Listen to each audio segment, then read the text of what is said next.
جنگی میدانوں میں رسول اللہ صلی اللہ علیہ وسلم کا ساتھ دینے والے صحابہ کرام، تاریخ اسلام کی روشنی میں غزوہ خیبر کی جنگ خیبر اور صدیق اکبر رضی اللہ عنہم کا قول و کردار اور جان نثاری آپ دیکھ رہے ہیں اور سن رہے ہیں ایڈوکیٹ اسلم پرویز کو تاریخ اسلام کی روشنی میں ابو بکر صدیق رضی اللہ عنہم کی سیرت طیبہ کہ رسول اللہ صلی اللہ علیہ وسلم کے ساتھ شروع دن سے ابو بکر صدیق ساتھ تھے اور آخری وقت تک ساتھ رہے جب امت مسلمہ کے درمیان ایک تنازع پیدا ہوا پہلی مرتبہ نبی صلی اللہ علیہ وسلم کے وصال کے بعد، تو ابو بکر صدیق رضی اللہ عنہم نے قرآن کے سہارے امت مسلمہ کے اندر جو اختلاف موتا اور حیاتہ کا پیدا ہو چکا تھا اس کو ختم کیا اپنی حکمت جواں مردی کے ساتھ۔ غزوہ خیبر کا واقعہ سماعت فرمائیے۔ جب رسول اللہ صلی اللہ علیہ وسلم نے خیبر کا محاصرہ کر لیا اور قتال کے لیے مستعد ہو گئے، چاق چوبند ہو گئے فائٹنگ کے لیے، تو آپ نے سب سے پہلے جس شخص کو کمانڈر بنا کر اس خیبر کی گھاٹی میں بھیجا تھا وہ تھے سیدنا ابو بکر صدیق رضی اللہ عنہم۔ یہ تھے پہلے صحابی جنہیں نبی صلی اللہ علیہ وسلم نے غزوہ خیبر یعنی دشمنوں کے روبرو سیدنا ابو بکر صدیق رضی اللہ عنہم کو بھیجا۔ آپ صلی اللہ علیہ وسلم نے ابو بکر صدیق کو خیبر کے ایک قلعے کی طرف بھیجا۔ آپ نے بڑی جواں مردی سے، ابو بکر صدیق نے بڑی ہمت سے، بڑی شجاعت و بہادری سے یہ معرکہ لڑا، لیکن ابو بکر صدیق غزوہ خیبر کو فتح سے ہمکنار نہ کر سکے، چنانچہ نبی رحمت صلی اللہ علیہ وآلہ وسلم نے ابو بکر رضی اللہ عنہم کے بعد سیدنا عمر فاروق رضی اللہ عنہم کو بھیجا۔ انہوں نے بھی دشمن سے جھڑپیں کیے لیکن حصول فتح میں ناکام رہے اور واپس نبی رسالت کے پاس پہنچ گئے۔ پھر اللہ کے نبی صلی اللہ علیہ وسلم نے فرمایا، کل میں یہ علم ایسے شخص کو دوں گا جو اللہ تعالی اور اس کے رسول سے محبت کرتا ہے۔ یاد رکھیے کہ جنگ خیبر کے موقع پہ سب سے پہلے ابو بکر صدیق کو رضی اللہ تعالیٰ عنہ کو اللہ کے نبی صلی اللہ علیہ وسلم نے بھیجا علم دے کر کے کہ جاؤ لڑو اور فتح کر کے خیبر کو آؤ۔ آپ نے پوری کوشش کی لیکن فتح نہ مل سکی، کامیابی 100% نہ ہو سکی، یقیناً دشمنوں کو نقصان تو پہنچایا تھا۔ خیبر میں یہودی ٹرائب، خیبر کے اندر یہودی فوج، خیبر کے اندر وہ سورش، وہ فتنہ، وہ جھگڑالو لوگ تھے جنہوں نے ایگریمنٹ کو توڑا تھا، جنہوں نے معاہدے کی عہد کو، وعدے کو توڑا تھا اور جنگ کرنے کے لیے تیار ہو گئے تھے۔ تب جا کر کے نبی صلی اللہ علیہ وسلم نے خیبر کی طرف رخ کیا کہ اب اس فتنے کو قابو کرنا بہت ضروری ہے۔ تو سب سے پہلے ابو بکر صدیق رضی اللہ عنہم کو اللہ کے نبی صلی اللہ علیہ وسلم نے بھیجا، تو آپ نے جہاں تک کامیابی حاصل ہوئی وہ کرنے کے بعد پھر واپس آ کر کے حضور صلی اللہ علیہ وسلم کو مطلع کیا کہ یا رسول اللہ صلی اللہ علیہ وسلم بس یہیں تک۔ پھر اس کے بعد اللہ کے پیارے نبی صلی اللہ علیہ وسلم نے عمر بن خطاب کو بھیجا کہ جاؤ غزوہ خیبر کی مارکا کرو، غزوہ خیبر کو فتح کرنے کے لیے عمر فاروق رضی اللہ عنہ کو بھیجا۔ تو انہوں نے بھی جتنی کامیابی ہو سکی، جتنا نقصان خیبر کے باسیوں کو پہنچا سکتے تھے، دشمنوں کو پہنچا سکتے تھے، پہنچایا۔ اس کے بعد مکمل چونکہ فتح نہیں ہوئی، پھر آ کر کے رجوع کیا محمد صلی اللہ علیہ وسلم سے۔ آخر میں رحمت العالمین سرور کونین امام الانبیاء نے یہ فرمایا کہ کل میں یہ علم جنگ کے لیے ایک علم ہوتا ہے، جیسے آج نشانی ہے، ہر ایک شخص، ہر ایک ملک، ہر ایک ٹرائب کا ایک جھنڈا ہے، اسی طرح پہلے ایک جھنڈا ہوا کرتا تھا۔ تو اللہ کے نبی صلی اللہ علیہ وسلم نے یہ فرمایا کہ میں جنگ کا یہ علم ایسے شخص کو، یعنی جھنڈا ایسے شخص کو دوں گا جو اللہ تعالی اور اس کے رسول سے بہت محبت کرتا ہے۔ یقیناً سارے صحابہ محبت کرتے ہیں، لیکن یہاں خصوصاً ذکر نبی صلی اللہ علیہ وسلم نے کیا کہ کل میں ایسے شخص کو یہ علم کا جھنڈا دوں گا جو اللہ تعالی سے محبت کرتا ہے اور اس سے رسول سے محبت کرتا ہے۔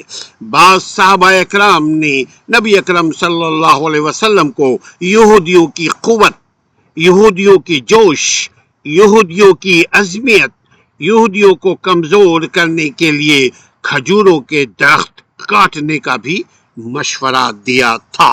جو خیبر کے چاروں طرف باغات تھے تو صحابہ نے مشورہ دیا تھا کہ ان درختوں کو کاٹ دیا جائے تاکہ دشمن پر نظر رکھا جا سکے، دشمن کمزور ہو۔ رسول اللہ صلی اللہ علیہ وسلم نے بھی اس مشورے پر رضامندی کا اظہار کیا، چنانچہ مسلمانوں نے جلدی سے کھجوروں کے درخت کاٹنے شروع کر دیے۔ سیدنا ابو بکر صدیق رضی اللہ عنہم نے رسول اللہ صلی اللہ علیہ وسلم کی خدمت میں حاضر ہوئے اور مشورہ دیا، عاجزانہ مشورہ دیا کہ درخت کاٹنے مناسب نہیں، درخت کاٹنا مناسب نہیں ہے، کیونکہ خیبر بزور بازو فتح ہو یا صلح کے ذریعے مسلمانوں کے ہاتھ آئے، دونوں صورتوں میں آئندہ نقصان مسلمانوں ہی کا ہوگا، چونکہ جب فتح ہو جائے گا تو یہ کھیت، یہ کھلیان، یہ باغ کھجوروں کے، یہ پھر جب کٹ جائیں گے تو نہ میرے کام کے لیے ہے یہ کھجور کے درخت، نہ میرے بھلے کے لیے، نہ دشمنوں کے بھلے کے لیے، لہذا کھجور کے درخت کو نہ کاٹا جائے۔ نبی اکرم صلی اللہ علیہ وسلم نے صدیق اکبر کے اس مشورے کو بھی قبول فرمایا، مسلمانوں کو حکم دیا، یعنی جو صحابہ ان درختوں کو، ان کھجوروں کے ٹہنیوں کو، ان باغوں کو کاٹ رہے تھے نبی کے حکم پر، ان کو پھر دوبارہ حکم دیا کہ ہاتھ روک لو، یعنی ان درختوں کو مت کاٹو۔ چنانچہ صحابہ اکرام نے کھجوریں کاٹنے، کھجوروں کے یہ درخت، یہ پودے، یہ باغ کو کاٹنے سے اپنے ہاتھ کو روک لیا۔ یہ ابو بکر صدیق رضی اللہ عنہم کی حکمت تھی، یہ ابو بکر صدیق رضی اللہ عنہم کی آگے کی سوچ تھی کہ ابھی اگر ہم کھجور کے درخت کو کاٹیں گے تو ایک کھجور کے درخت اگنے میں، بڑھنے میں، پھل تک پہنچنے میں کافی وقت لگتا ہے، اور آخر کار فتح تو مسلمانوں کی ہوگی، اس لیے کہ مسلمانوں کے قائد سرور کونین ہیں، دو جہاں کے رہبر ہیں، رحمت العالمین ہیں، جس میں رحمت العالمین شریک ہوں۔ وہ جنگ کبھی ہاری نہیں جا سکتی۔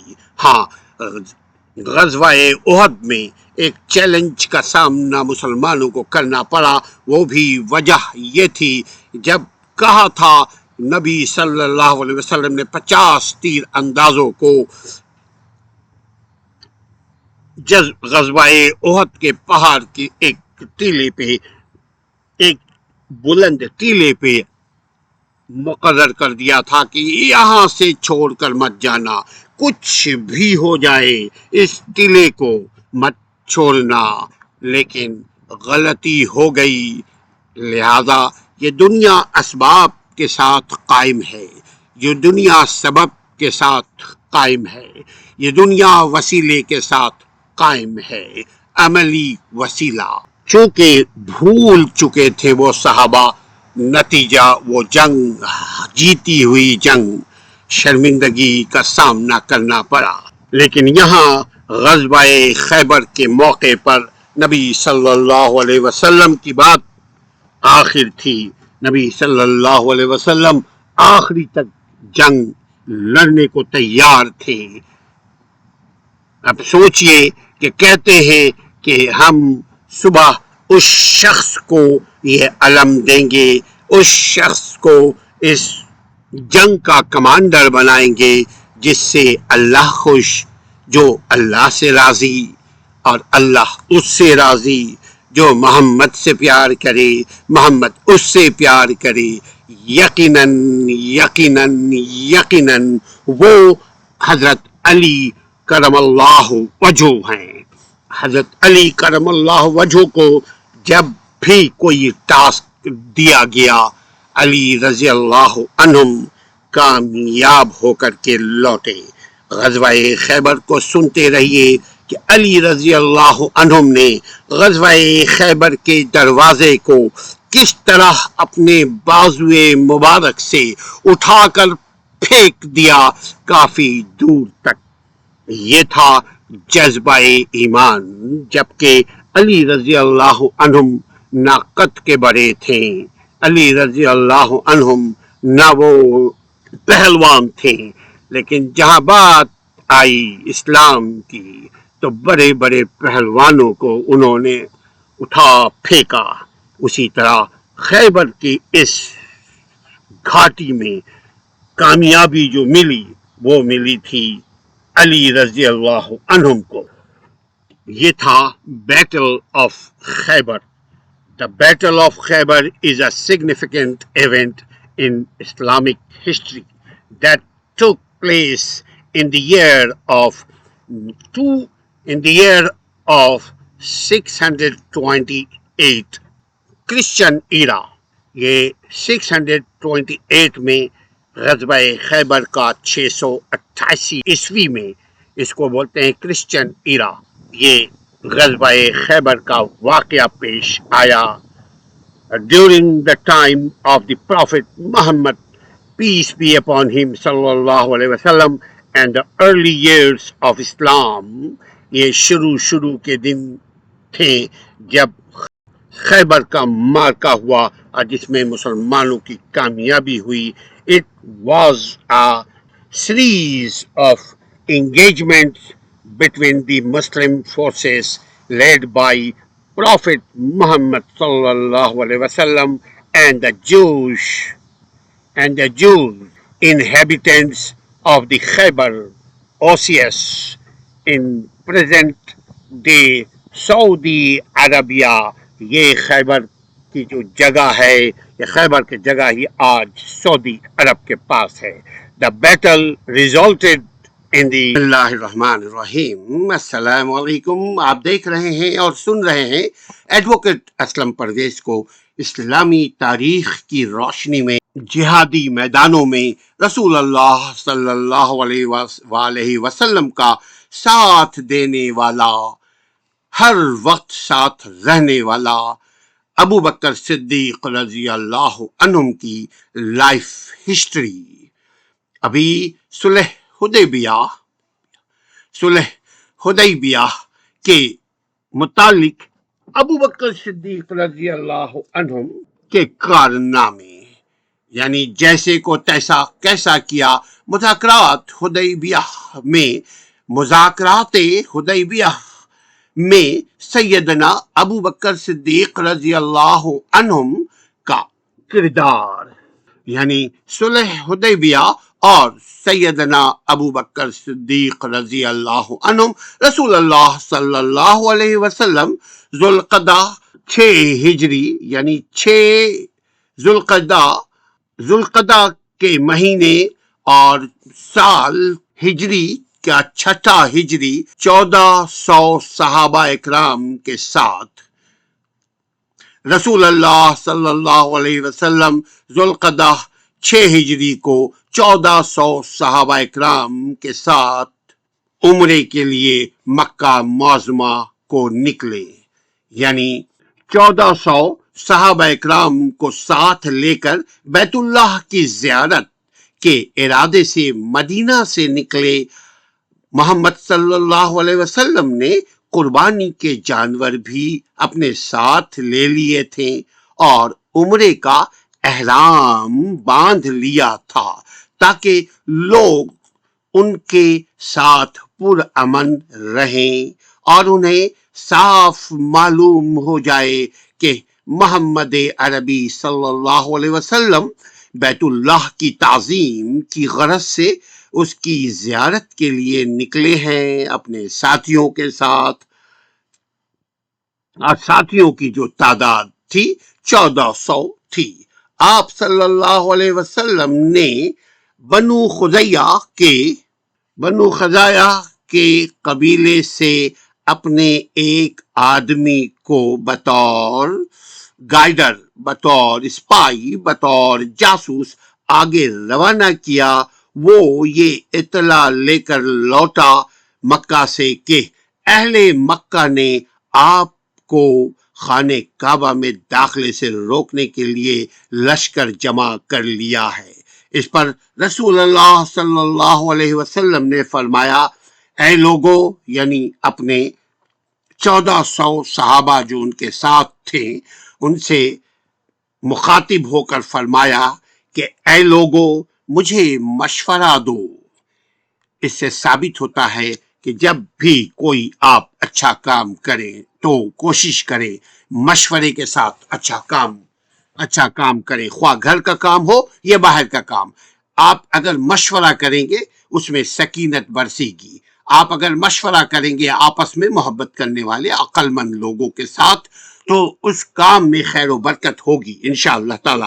سیدنا ابو بکر صدیق رضی اللہ عنہم نے جواباً، یعنی جب نبی صلی اللہ علیہ وسلم نے فرمایا اے لوگوں مجھے مشورہ دو، تو سیدنا ابو بکر رضی اللہ عنہم نے کہا، اے اللہ کے رسول صلی اللہ علیہ وسلم، آپ بیت اللہ کی زیارت کے ارادے سے نکلے ہیں، آپ جنگ کے خواہش مند ہیں، نہ کسی کو قتل کرنے کا ارادہ رکھتے ہیں، لہذا آپ اپنے مقصد کی تعمیل کے لیے اپنے منزل کی طرف روانہ رہیے، جاری رکھیے اپنے سفر کو۔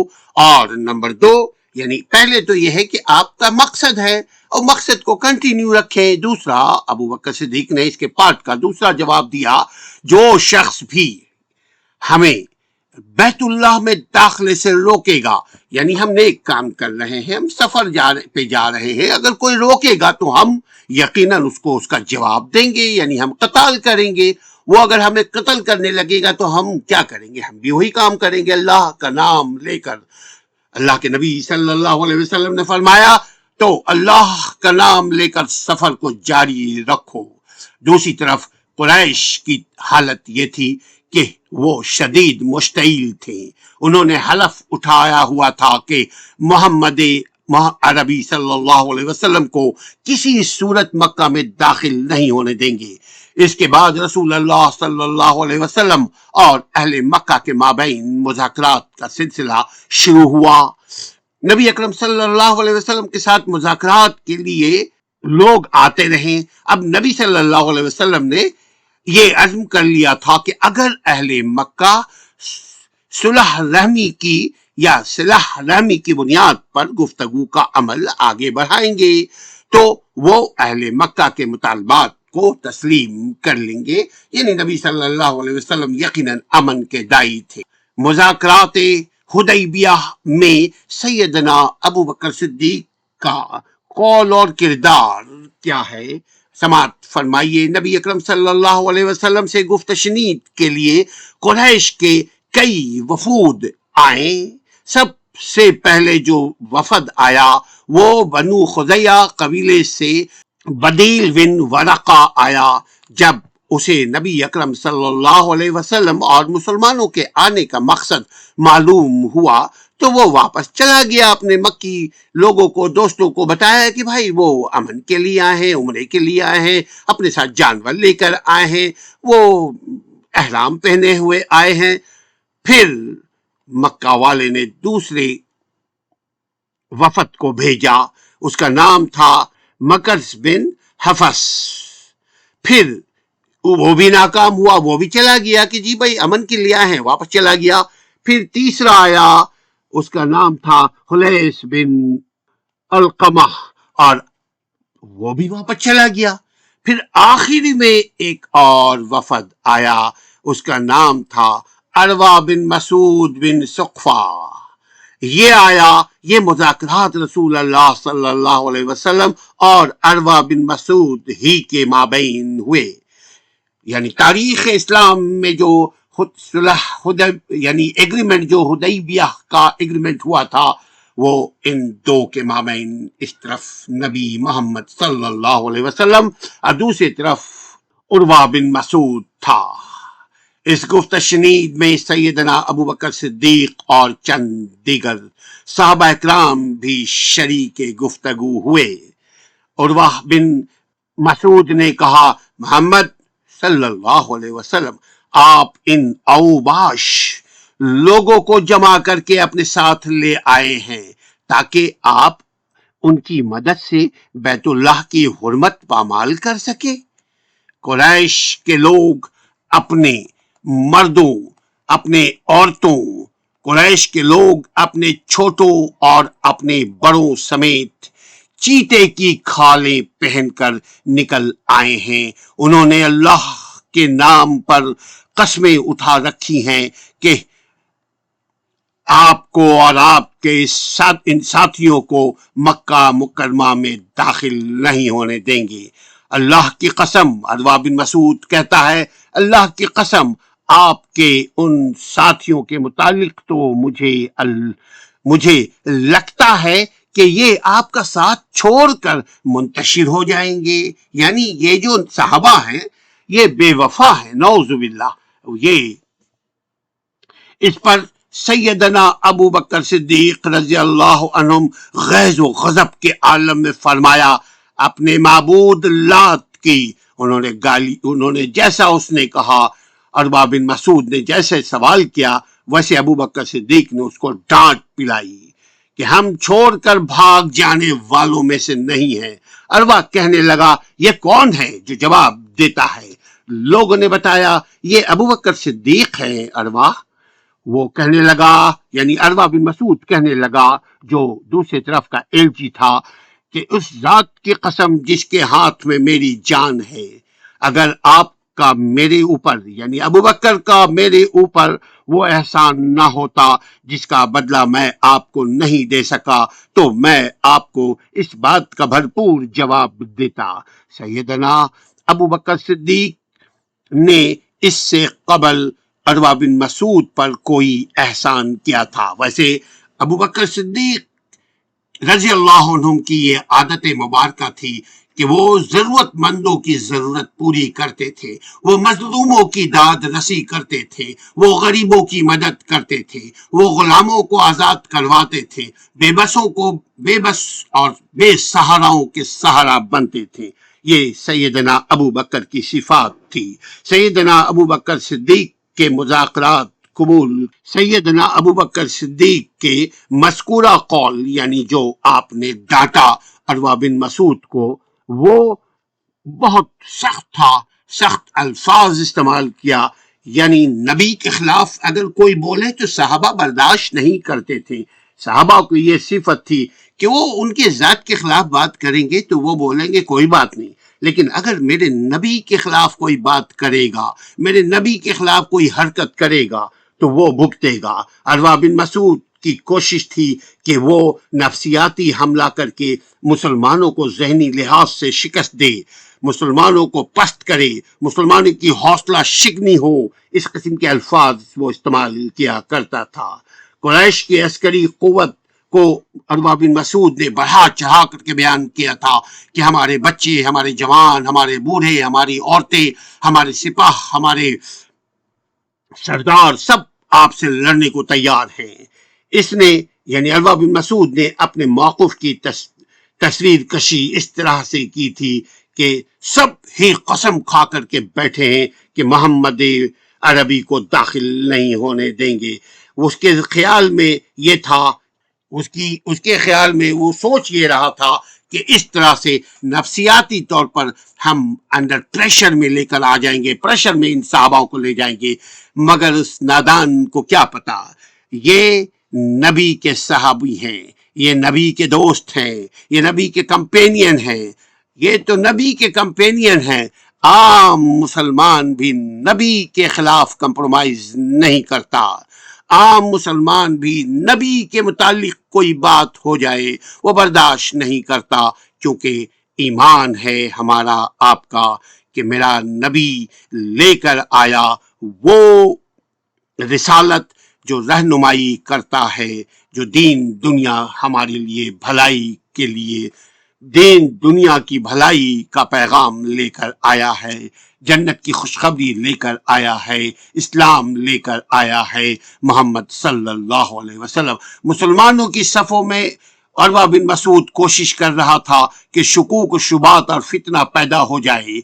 جب عروہ بن مسعود نے اسلامی لشکر کے قائد اور اس کی سپاہ کے مابین پائے جانے والے مضبوط اعتماد کو کمزور کرنے کے لیے نبی اکرم صلی اللہ علیہ وسلم سے اس قسم کے الفاظ کہے، آپ نے اوباش لوگوں کو جمع کیا ہوا ہے۔ اوباش کا مطلب کمزور لوگ، آوارہ لوگ، فالتو لوگ۔